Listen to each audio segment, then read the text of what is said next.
Welcome to the Off the Mic Wrestling Show here on YouTube. I'm Mike Mayer. Thank you for tuning in here wherever you are in the world. I just got done watching Blood and Guts, AEW Dynamite. Oh boy, do I have some thoughts on this show. What a hot mess of just nonsense that happened throughout this show.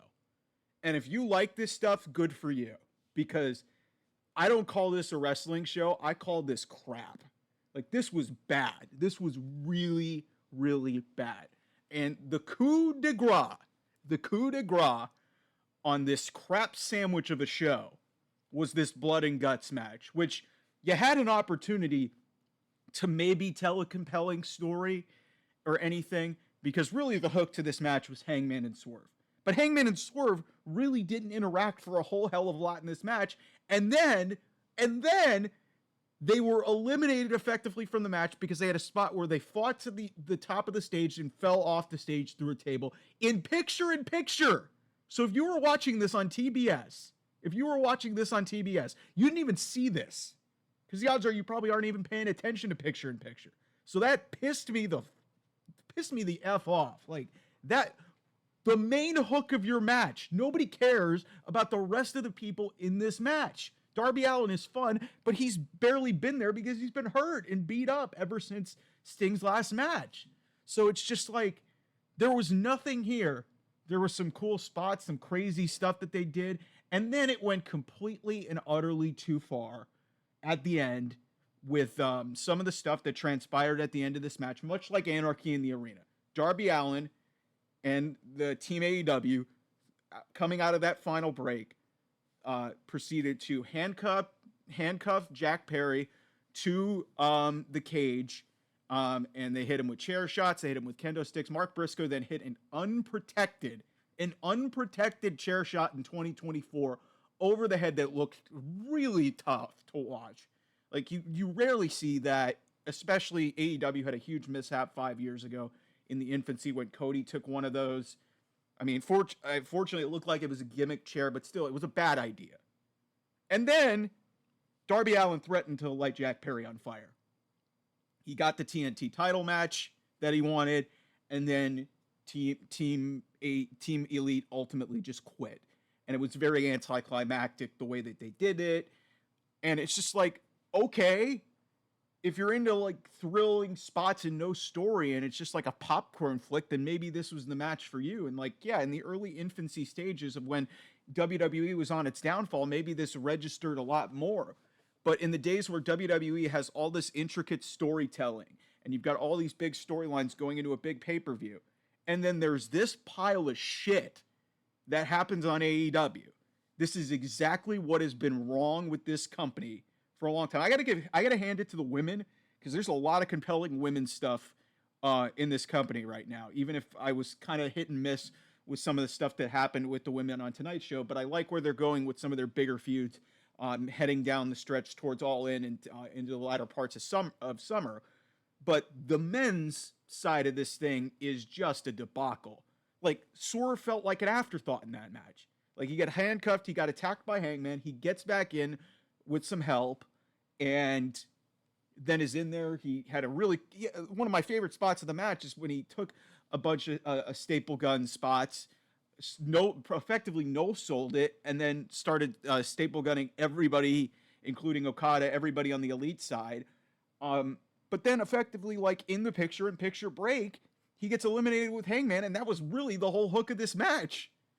Because my other big criticism and my other big problem with this, I like that they did address Bryan Danielson on this show. And he had a nice little promo with Jeff Jarrett, which is honestly one of my favorite things on this show.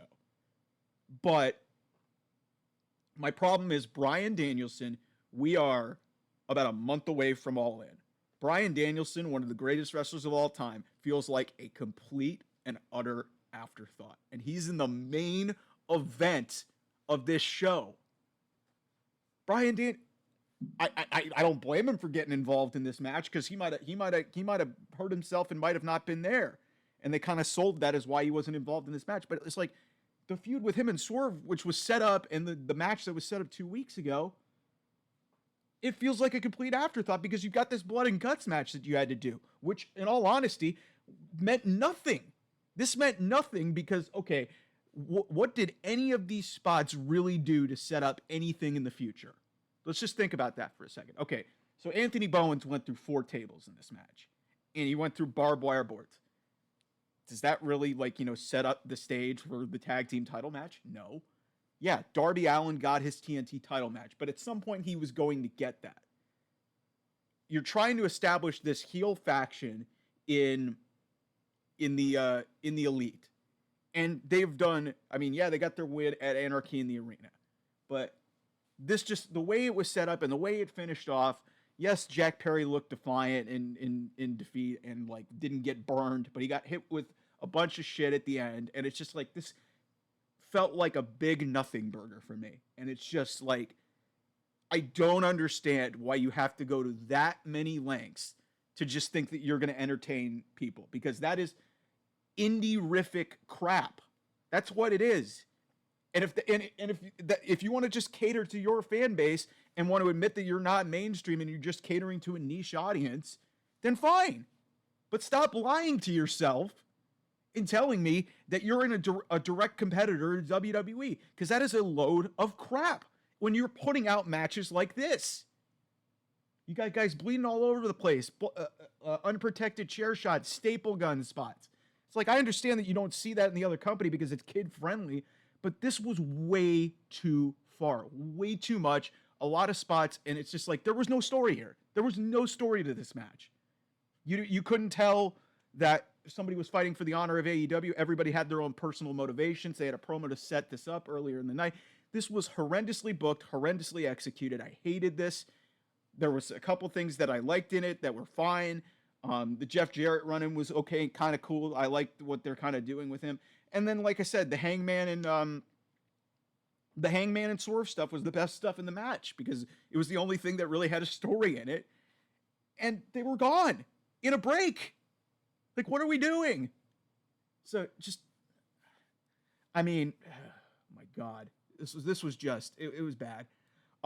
Another thing I got to get off my chest here. So before I get to run through this show, I know a lot of people who watch this or pay attention to wrestling probably don't really, aren't really that locked into politics, but Joe Biden had a huge presidential address, as many of you know.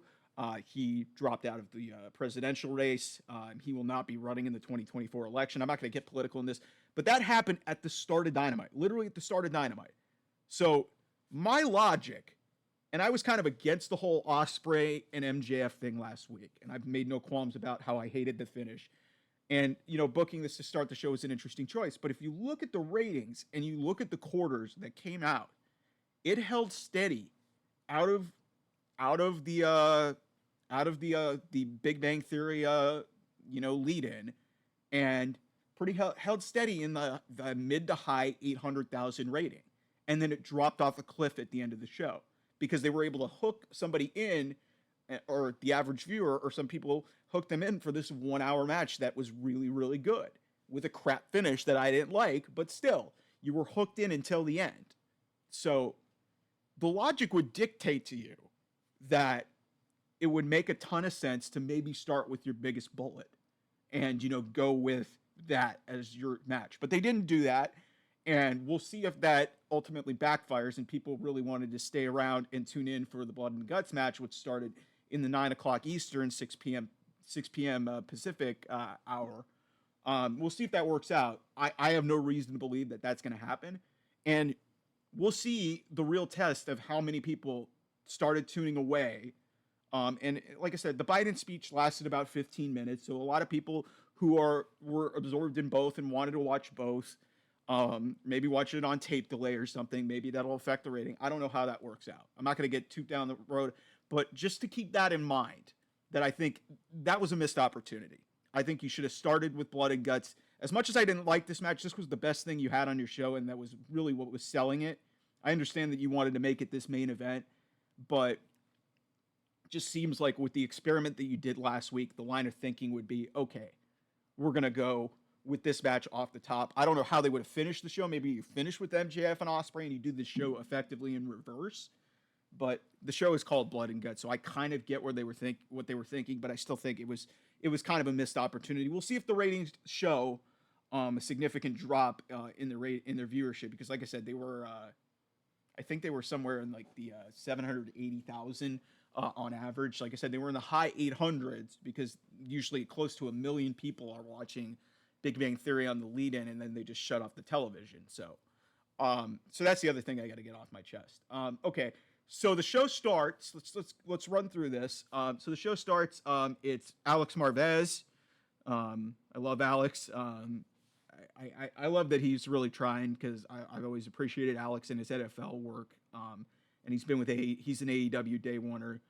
So Alex is out in the hotel parking lot, trying to get a word with Will Ospreay. Will's trying to get to the arena, tries to get in his car, and his tires are slashed. And then he gets in Alex's car and drives to the arena.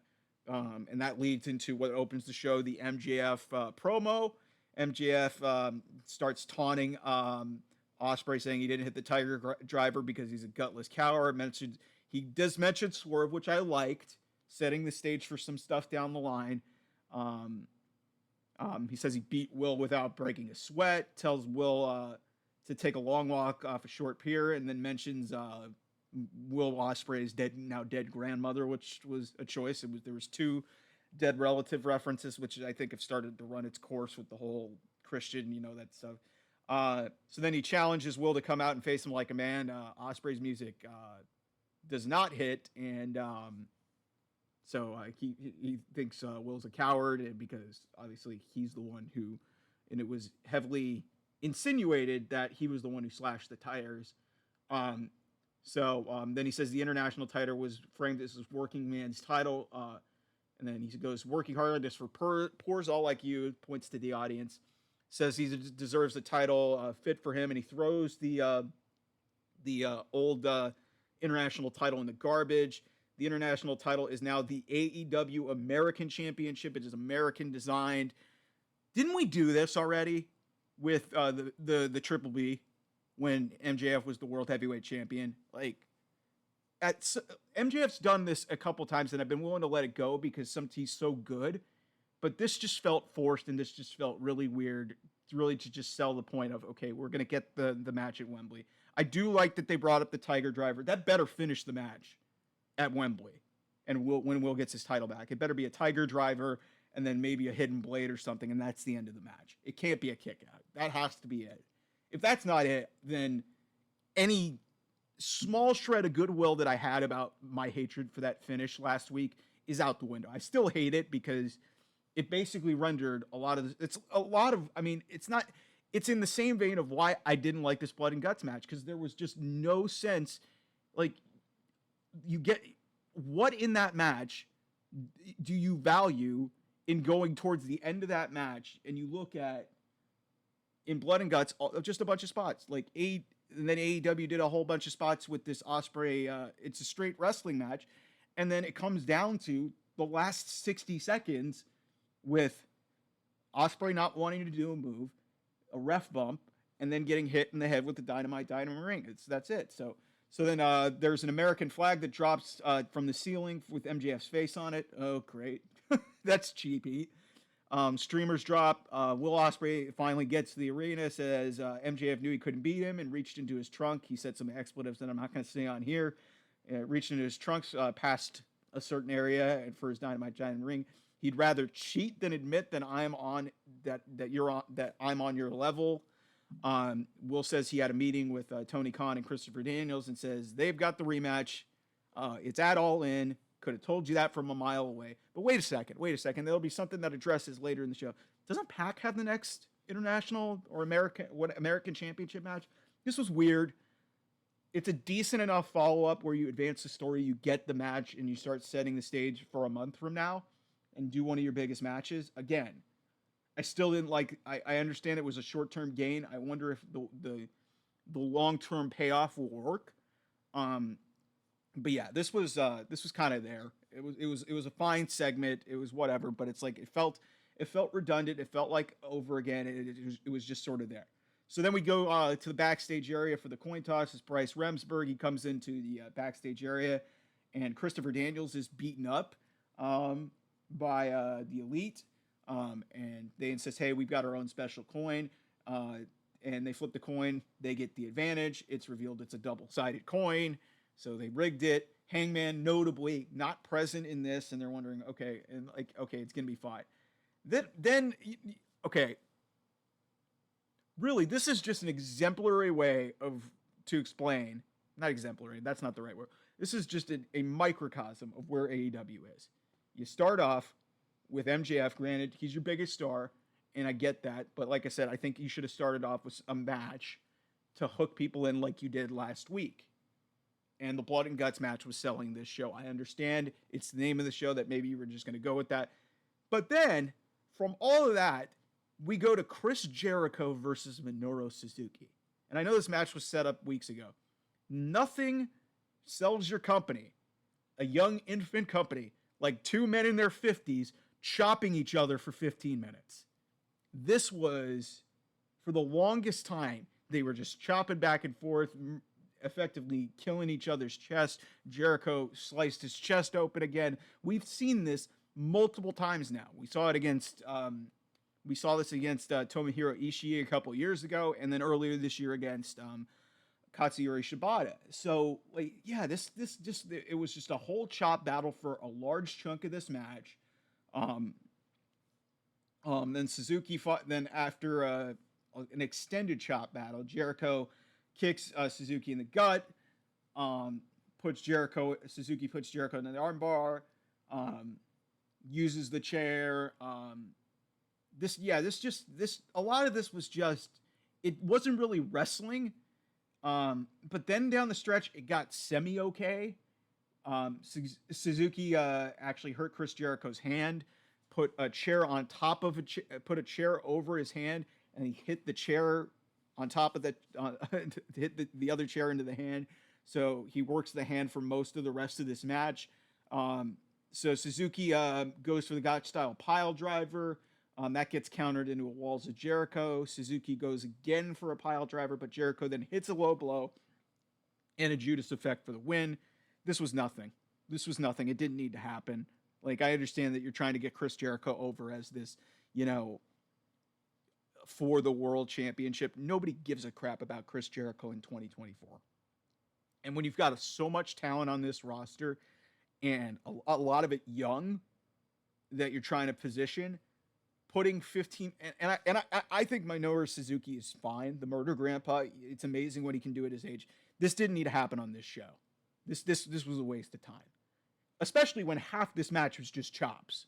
So it just didn't need to happen. It was weird. So then Brian Keith and Big Bill, who were banned from ringside, attack Suzuki after the bell.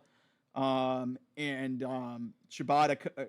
returns and clears the ring. So great Japanese wrestler saves a great Japanese wrestler. So whatever. But yeah, like I said, this was just this was weird, man. Like I said, you go from the start of the show where I made no qualms about it. You should have started with the Blood and Guts match.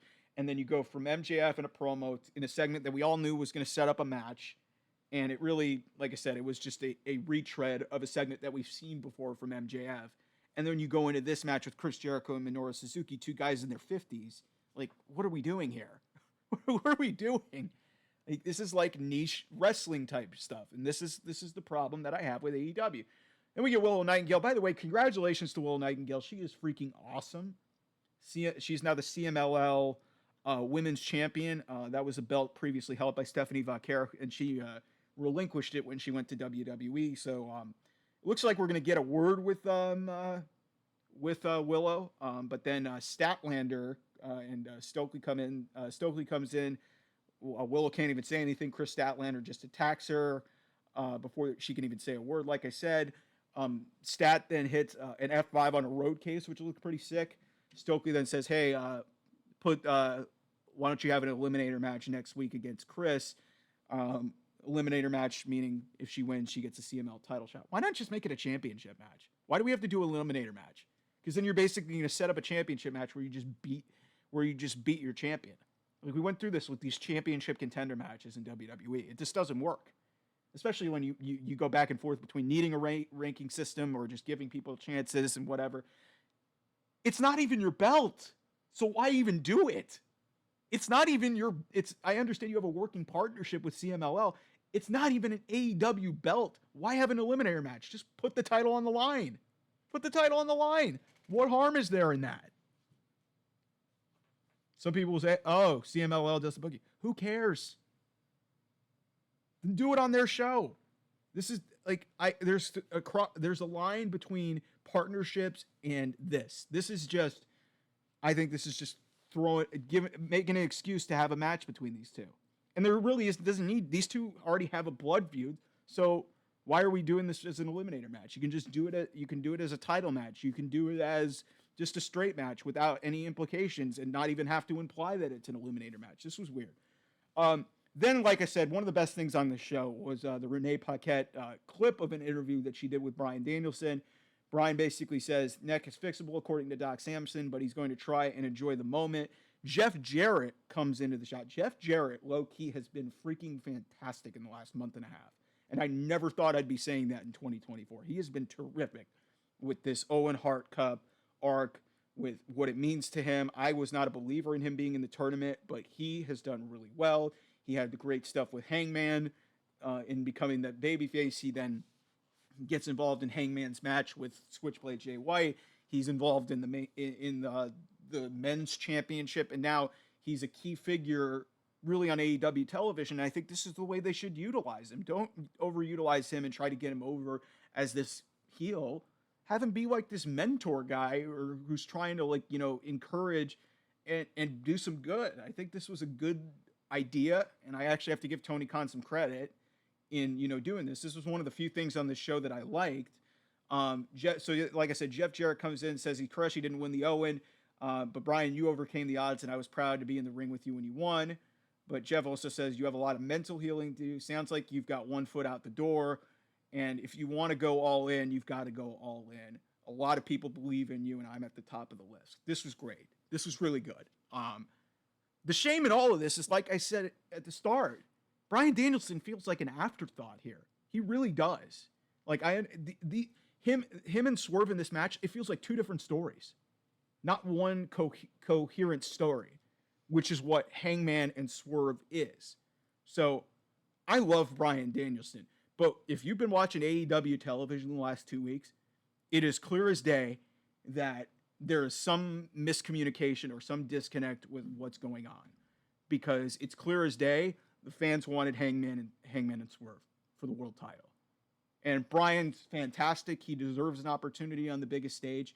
But this feels completely disconnected from what AEW has been trying to tell you for the last year. And especially in the last 2 weeks. He feels like a complete afterthought, Bryan does. And that, to me, is unacceptable. Because Bryan Danielson is maybe one of the greatest to ever do it. And this is his final year of full-time wrestling. I know you're trying to get him to go out. This didn't need to happen. And we'll see. There's supposed to be a Royal Rampage on Rampage. I'll probably end up looking at the spoilers because, let's be real, nobody watches Rampage.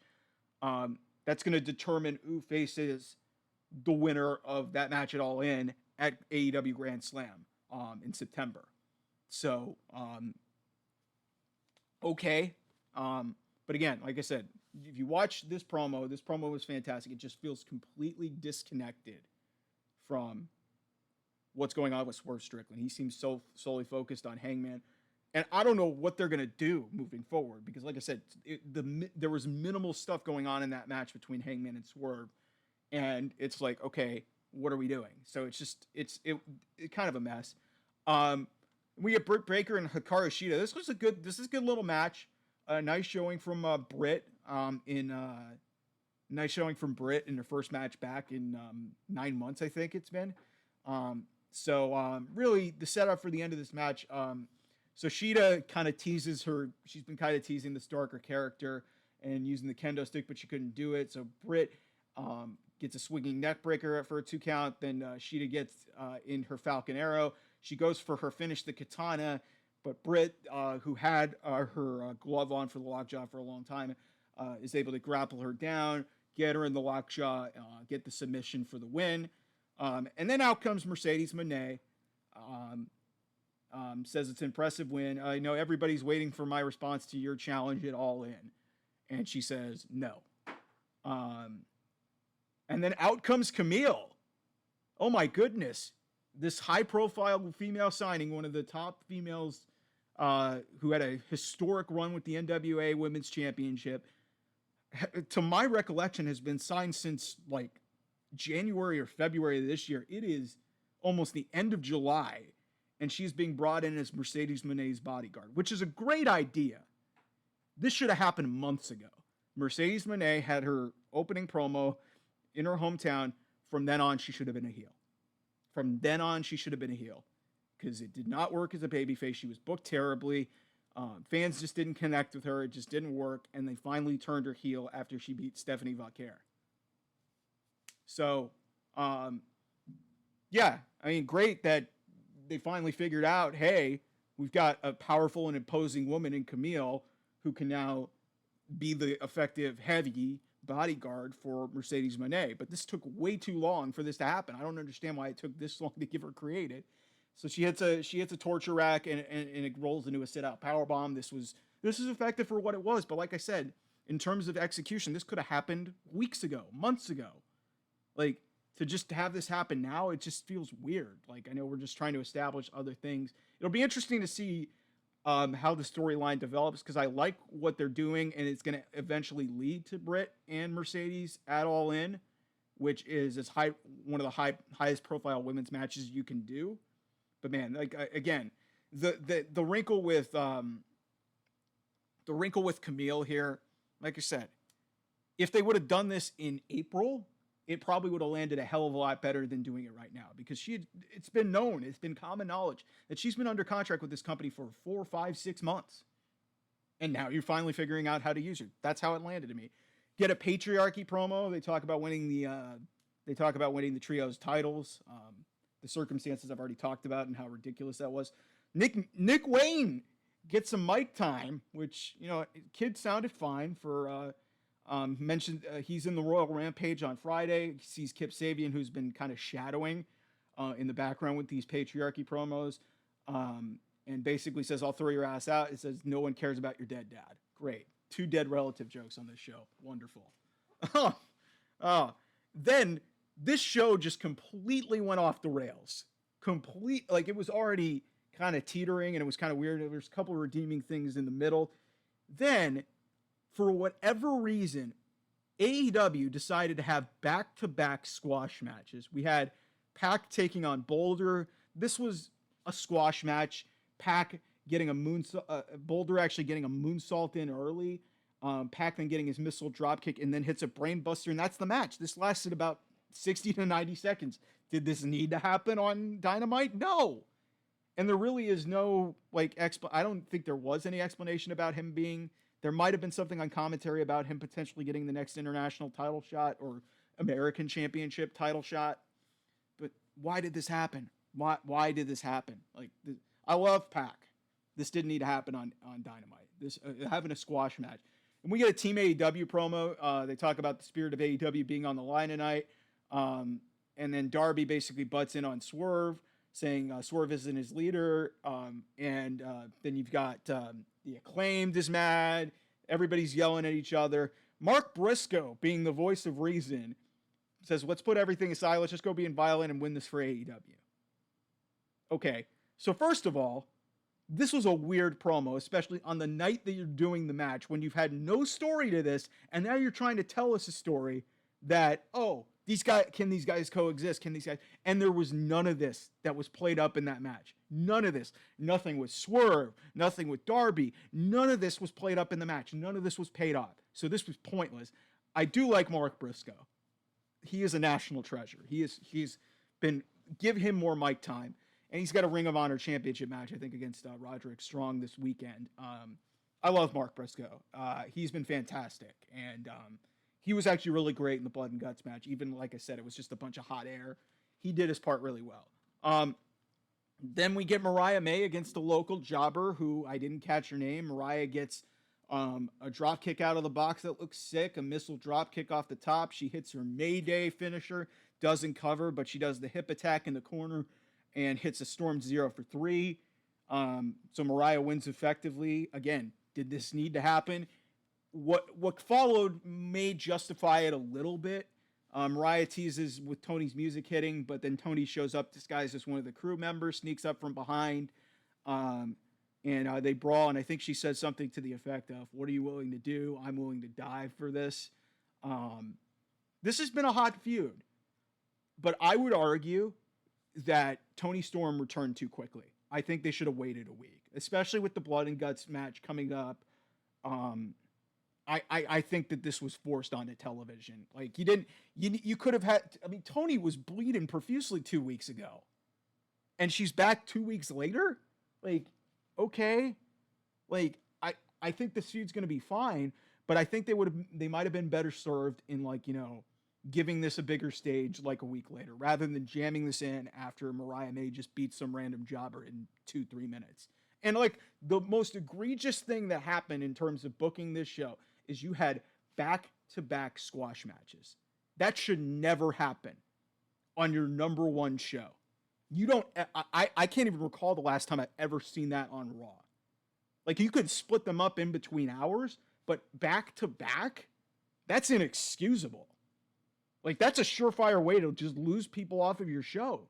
And you're trying to bridge in the Blood and Guts, and that's what you did. I understand that there is some justification for Mariah May and Tony Storm and bringing her back. But like I said, I don't think Tony Storm needed to come back this week. She didn't.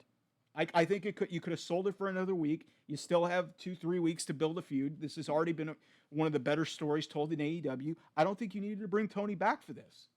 That's just my opinion. Like, it felt rushed, and it felt forced, and it felt like a reason to just, if this was what you were going to do, like, you could have done it. You could have had Mariah had a jobber match on Rampage, have her ramp up with a win, and then be a more established person next week, and then have Tony Storm return. That would have landed a lot better for me. So, yeah, this show just kind of deteriorated off a cliff at this point, because it just lost me. I was just like, what are we doing? Why are you having back-to-back jobber matches? Then we get the Blood and Guts match. I'll kind of just run through this quickly. So it's Jack and Darby to start the match. Really what this was about was, the heels got the advantage. So there was a lot. The first part of this match was just odd, because Darby Allin comes out to the ring, and Jack Perry jumps him before he can get in the cage. They spent the first 3 minutes of this match. Granted, it didn't start because it doesn't start until all 10 guys are in. They spent like the first 3 minutes of this match in a cage match that's supposed to house everybody in, and they're brawling in the crowd. Like, what? That was weird. So then Darby's able to fight back. Nick Jackson's the first one out. They actually called him Nick Jackson, which I thought was interesting, since they're calling him Nicholas, and like nobody seems to. I think they're just over it. Like, Justin Roberts maybe was just cashing a paycheck. I don't know, but so theme of this match, they brought in some suitcases that were just holding stuff, and they were also Nichols brings in a steel chair. So the heels end up taking over before Mark Briscoe gets into this match. Mark hits a house of fire and using ladders into this spot.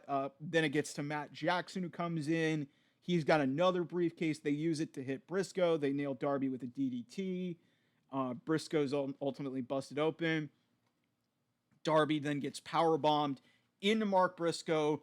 That sets up the Northern Lights suplexes into a briefcase. Anthony Bowens is next out into this match. He gets a really hot start, hits a bunch of his combinations before he gets hit with a case. Mark Briscoe then gets a cutter off the top rope. Darby hits a scorpion death drop. Then he does his ollie skateboard with tacks on it into the back of Matt Jackson. So that was nasty.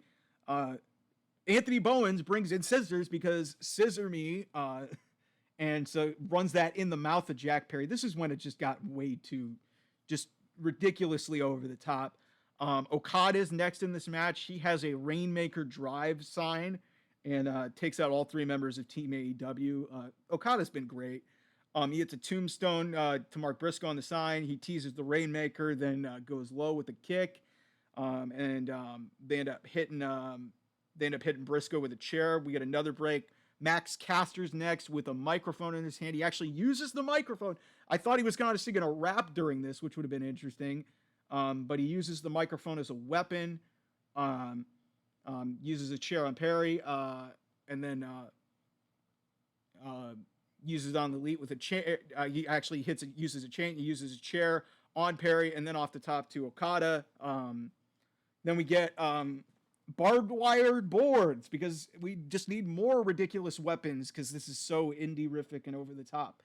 And they go to suplex Okada on it, but the Elite saves him. And then Bowens gets slammed onto it twice, and then they use another one of the boards to sandwich him before, and then they hit a swanton on it. Like, man, this is just, like I said, it's violence for the sake of violence. It's not, there's no story here. There was no story for I'd say about 60 to 75% of this match, and that's my problem. Like, no reason to invest other than just cool, just grotesque looking spots. Some of them just way over the line. Okada then brings Tax into the ring, shoves him in the mouth of Max Caster. There's a double super kick to Caster, and that's it. And out comes Hangman's music hits, but he doesn't show up. And the Elite is completely distracted by this, and Team AEW is able to take over. Bowens then wraps barbed wire on his leg and hits the scissor me timbers on Nick. Swerve's music hits, and before he can even get to the ring, Hangman attacks him from behind, is able to cuff him to the ropes, or not cuff him to the ropes, cuff him to the cage. And Nick's like, and so Hangman is just beating him up. He hits him with the belts. He was yelling at him about, oh, you don't deserve this. You don't deserve it. Matt then gets in the mic saying, what the hell are you doing? And if you don't get in the ring now, Hangman, you're going to be fired. So Hangman gets in the ring, door closes, the match officially starts. Swerve is outside the cage. Okada and Hangman get into it, and so Team AEW is able to get the upper hand before going to another break. Jeff Jarrett comes out, so does Brandon Cutler. Billy Gunn's there too.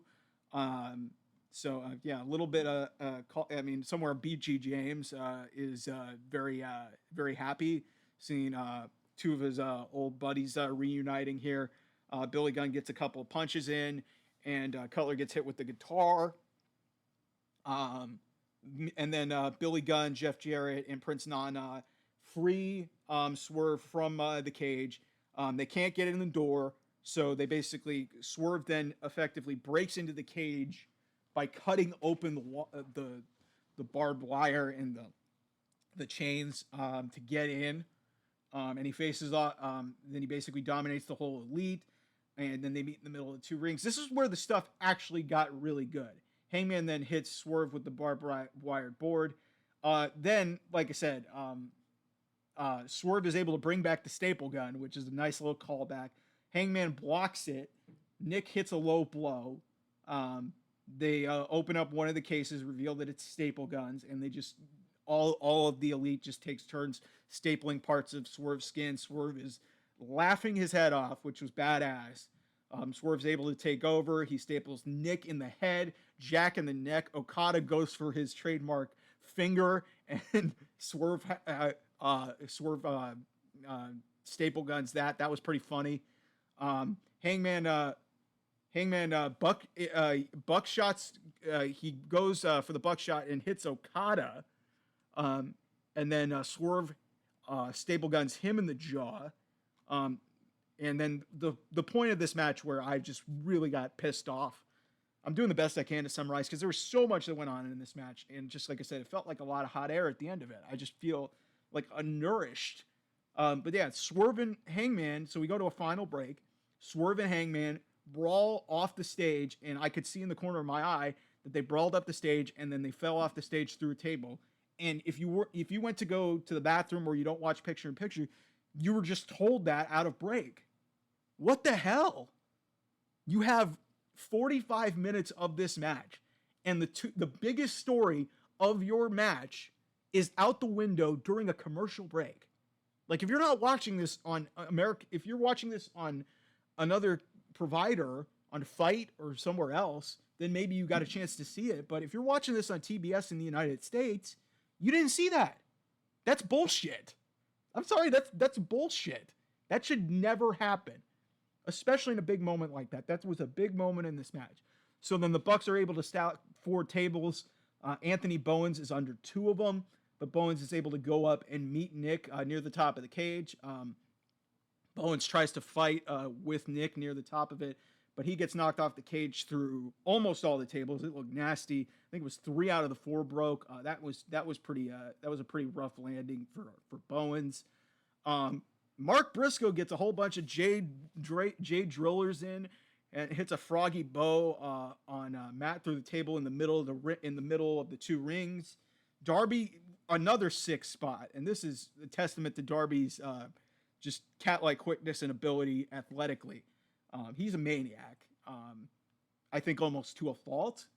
But Darby scales the cage, goes to the middle of it, does his coffin drop through a table in the middle of the second ring, and that was gnarly looking. And it was effortless. I give credit to Darby for doing that. And that's through Jack Perry. They then handcuff Jack Perry to the back portion of the cage. He gets hit with a kendo stick but doesn't quit. Mark Briscoe comes in and hits a really, like I said, at the top of this, an unprotected and unnecessary chair shot to the head. Unprotected. That should not be happening under any circumstances in 2024. That just can't happen. With what we know about concussions, that just cannot happen. That was unacceptable. Even if it was a gimmick chair, knowing the history of this company with 5 years ago with what happened to Cody, if you don't know about it, go look it up. The whole thing with Shawn Spears, it was one of the darkest moments of the early infancies of AEW, and they were able to, kind of get over it. But I thought we were past a lot of this nonsensical violence. It just felt like it was there to enhance it. Darby then goes under the ring to look for more. He was threatening, "Hey, are you gonna quit? Oh, what's the fun? Let the fun continues." So he dumps a bunch of gasoline on Darby. He's got a lighter. He keeps saying, "Hey, give me what I want. Quit, or I'm lighting his ass on fire." Matt then gives him the TNT title match, saying, "Hey, let's stop this. Let's stop this." He said, "No, quit."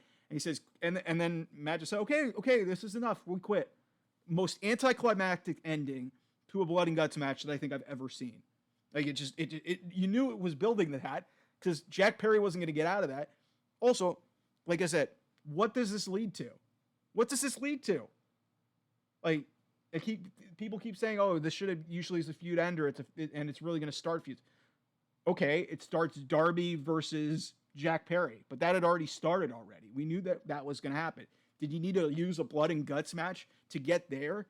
I think a better use of this match would have been Swerve and Hangman, and they were in there for 5 to 10 minutes, and they're eliminated effectively from the match when nobody's watching, or at least if you're not watching picture in picture.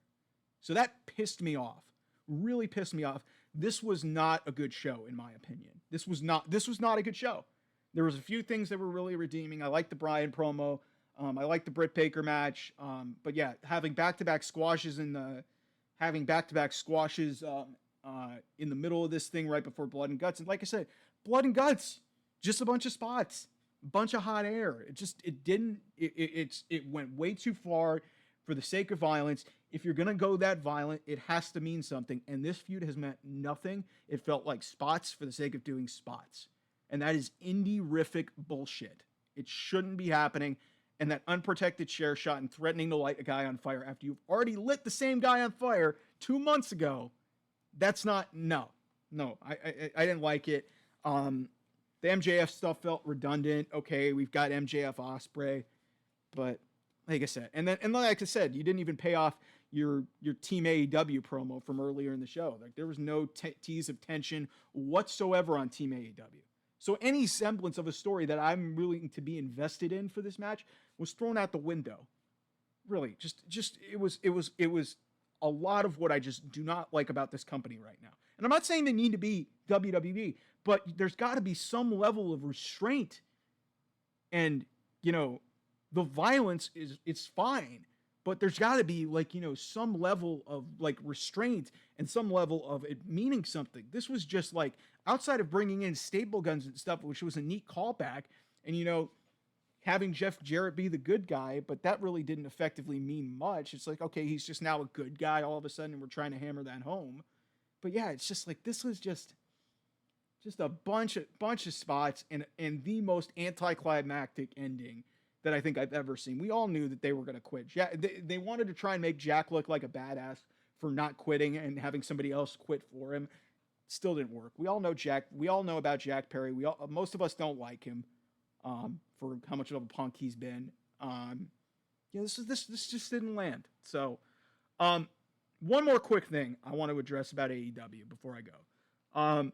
So Tony Khan was on the Rich Eisen show earlier this week, and I'm assuming it was to promote Blood and Guts. He's tight with Rich, obviously with Tony's connections to the Jags and the NFL.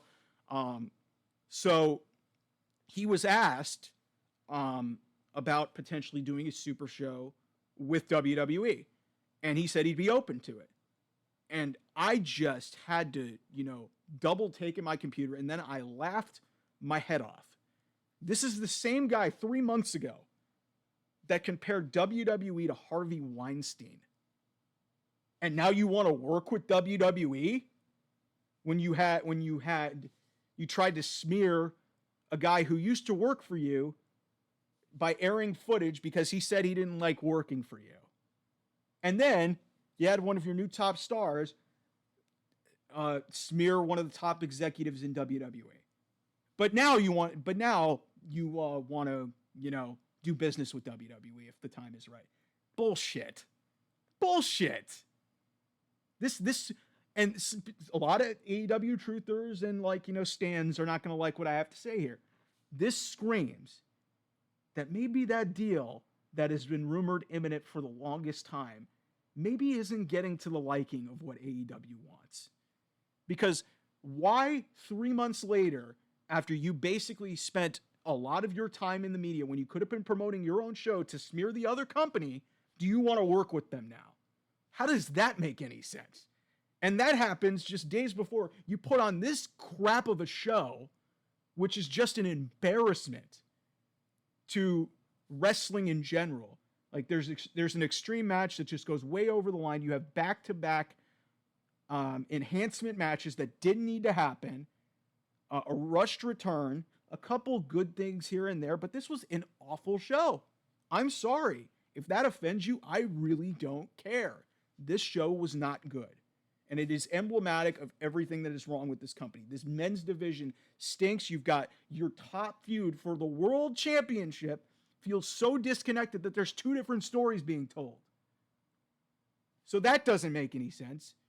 Your top feud, the most white hot thing that you had in your most important match that you were doing on this show, you rush those guys off the stage during a commercial break. Oh my God. I'm so frustrated because this is just, I want to like this company and I've been there since day one, but day by day, show by show, tweet by tweet from Tony Khan and all the stuff that he says in the media, this company is gradually losing credibility, viewership, and who knows, maybe dollars in terms of what Warner Brothers Discovery is willing to offer. Because now Warner Brothers Discovery is not going to get the NBA, it looks like. Maybe that leads to more money going to AEW. But it's just like, when you put shows on like this, and you're catering to a niche audience, and you're not even trying to grow your audience, that tells me that you're not a serious business. And that's exactly what CM Punk's been saying for years. Anyway, I'm done rambling. I've been doing this for a while now. I'm just really pissed off at what happened. Follow the show here on YouTube. Please like, share, and subscribe. OT Mike Wrestling. Would love you to give me a thumbs up. Subscribe to it so you can get links to all these videos. I would love the feedback. Love to hear from you. I'd love to interact with AEW fans. Why do you like this stuff? Because this is just not working for me. Also follow on Twitter X at OT Mike Wrestling. Also follow me at Off the Mic 28 if you want to fire off your takes at me and get mad at me. I really don't care. I love the banter, but like I said, I call it like I see it. This was just a hot pile of crap. Talk to you guys real soon. I'll be back relatively soon later in this week. Talk to you later. Bye.